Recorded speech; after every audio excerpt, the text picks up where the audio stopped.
Vamos a analizar circuitos de diodo Zener, donde vamos a ver este caso donde tenemos tensión de entrada y la resistencia de carga fija, ambos fijos. Tenemos la fuente de entrada como VI, una resistencia R, el diodo Zener conectado de esta manera, con su potencial Zener, su potencia Zener máxima y la corriente I Zener, y una resistencia de carga en paralelo. Lo que hay que hacer es primero sacar el diodo del circuito como se hace acá y hacer el análisis de caída de potenciales para ver en qué estado está el diodo. Entonces yo averiguo cuál es la tensión BL, acá simplemente en este circuito dado este ejemplo, es un ejemplo, tengo que hacer un divisor de tensión donde el divisor de tensión me da esta tensión para BL. Si esta tensión BL es mayor que la tensión de Zener, entonces lo tengo que reemplazar por esta fuente que sería el potencial Zener. Si no fuese así, lo tengo que dejar así como está, como circuito abierto. Entonces, en el caso que quede como circuito, como fuente, tendría que analizar este circuito. Y para este circuito tengo acá marcado ya la IR, sería la corriente que circula por esta rama. Y acá se divide en IZ y en IL, que es la corriente que circula por la resistencia de carga. Esta es la diferencia potencial en RL. Acá tenemos BZ y la potencia de Zener máximo, que es un dato. Tenemos que la corriente que circula por el Zener es la resta entre la corriente IR menos IL, eso por ley de corriente de Kirchhoff, y PZ sería la tensión, el potencial Zener, BZ, por la corriente IZ que circule por esta rama.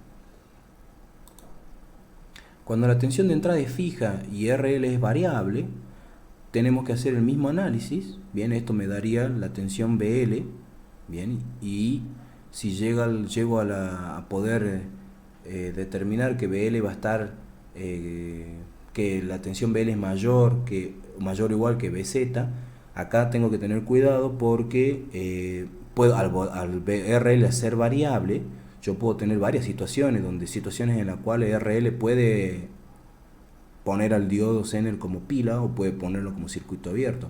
Entonces la resistencia L mínima que yo voy a precisar para que el diodo Zener trabaje como fuente va a ser R por BZ dividido BI menos BZ. Esta va a ser la resistencia mínima que voy a necesitar, lo cual me va a llevar a la corriente de carga máxima. Si tengo una resistencia L mínima, quiere decir que el diodo va a estar como fuente, y en ese caso esta resistencia mínima va a absorber una corriente máxima, porque va a ser BL, que va a ser la tensión de Zener que aparece acá, sobre la resistencia de carga, que va a ser mínima. Entonces, si se imaginan que esto es mínimo, cualquier resistencia que esté por encima de esta RL ya no va a dar esta corriente máxima, va a dar una corriente más pequeña. Por lo tanto, la corriente de carga máxima es BZ sobre la resistencia de carga mínima. Y L mínimo, por ley de corriente de Kirchhoff, va a ser la corriente de R menos y el IZ máximo que circule. Eso quiere decir que la corriente máxima que circule por el diodo va a ser lo máximo que se le va a poder descontar a esta corriente IR, por lo tanto va a ser la mínima corriente que va a poder circular por la de carga. RL máximo está asociada con esta corriente de carga mínima, así como en este caso es al revés.